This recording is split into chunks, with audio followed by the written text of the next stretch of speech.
CM ಉತ್ತರದಲ್ಲಿಲ್ಲ ಹೊಸ ಘೋಷಣೆಗಳು. ಈ ಬಾರಿಯೂ ಕೂಡ ಉತ್ತರ ಕರ್ನಾಟಕಕ್ಕೆ ವಿಶೇಷ ಪ್ಯಾಕೇಜ್ಗಳಿಲ್ಲ. ಉತ್ತರ ಕರ್ನಾಟಕದ ನಿರೀಕ್ಷೆಗಳಿಗೆ ಸಿಎಂ ಉತ್ತರದಲ್ಲಿ ಯಾವುದೇ ಉತ್ತರಗಳು ಇರಲಿಲ್ಲ. ಹೊಸ ಘೋಷಣೆ, ವಿಶೇಷ ಪ್ಯಾಕೇಜ್ ಅನ್ನ ಘೋಷಿಸಿಲ್ಲ ಸಿದ್ದರಾಮಯ್ಯ ಅವರು. ಹೇಗೆ ನಿರಾಸೆ ಉತ್ತರ ಕರ್ನಾಟಕ ಭಾಗ ಜನಕ್ಕೆ.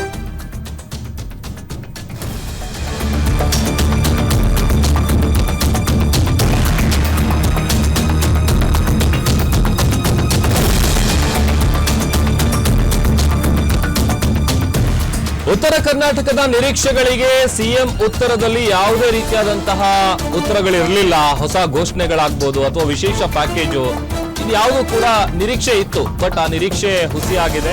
ಯಾವುದನ್ನು ಕೂಡ ಸಿದ್ದರಾಮಯ್ಯ ಅವರು ಘೋಷಿಸಿಲ್ಲ. ಶಾಸಕರಿಗೂ ಕೂಡ ಅನುದಾನವನ್ನ ಘೋಷಣೆ ಮಾಡಿಲ್ಲ ಸಿದ್ದರಾಮಯ್ಯ ಅವರು.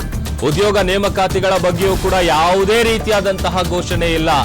ನೀರಾವರಿ ಕಾರ್ಯಕ್ರಮಗಳ ಪ್ರಸ್ತಾಪ ಅಷ್ಟೇ ಮಾಡಿದ್ದಾರೆ ಸಿದ್ದರಾಮಯ್ಯ ಅವರು.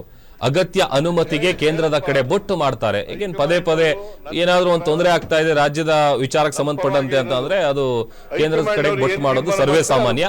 ಕೇವಲ ಪ್ರಾದೇಶಿಕ ಅಸಮತೋಲನ ಸರಿಪಡಿಸುವಂತಹ ಭರವಸೆಯನ್ನ ಮಾತ್ರ ಮುಖ್ಯಮಂತ್ರಿಗಳು ಕೊಟ್ಟಿದ್ದಾರೆ. ಪ್ರೊಫೆಸರ್ ಗೋವಿಂದರಾವ್ ವರದಿ ಬಂದ ಮೇಲೆ ಅನುಷ್ಠಾನ ತರೋದ ಭರವಸೆಯನ್ನ ಕೊಟ್ಟಿದ್ದಾರೆ. ಇನ್ನು ಹಾಲಿಗೆ ಪ್ರೋತ್ಸಾಹ ಧನ 5 ರೂಪಾಯಿನಿಂದ 7 ರೂಪಾಯಿಗೆ ಹೆಚ್ಚಳ ಮಾಡಲಾಗಿದೆ. ಈ ವರ್ಷದಿಂದಲೇ ಪ್ರೋತ್ಸಾಹ ಧನ ಘೋಷಣೆಯನ್ನ ಸಿದ್ದರಾಮಯ್ಯ ಅವರು ಮಾಡಿದ್ದಾರೆ. ಆಮೇಲೆ ಸಹಜವಾಗಿ ಒಂದಷ್ಟು ಸಮಸ್ಯೆಗಳೇನಿದೆ, ಉದ್ಯೋಗದ ವಿಚಾರಕ್ಕಾಗ್ಬೋದು, ಆ ಥರದ್ದೆಲ್ಲ ಒಂದು ನಿರೀಕ್ಷೆಗಳಿತ್ತು. ಆ ನಿರೀಕ್ಷೆಗಳಿಗೆ ತಕ್ಕಂತ ಉತ್ತರ ಯಾವುದು ಕೂಡ ಸಿದ್ದರಾಮಯ್ಯ ಅವ್ರ ಕಡೆಯಿಂದ ಬಂದಿಲ್ಲ.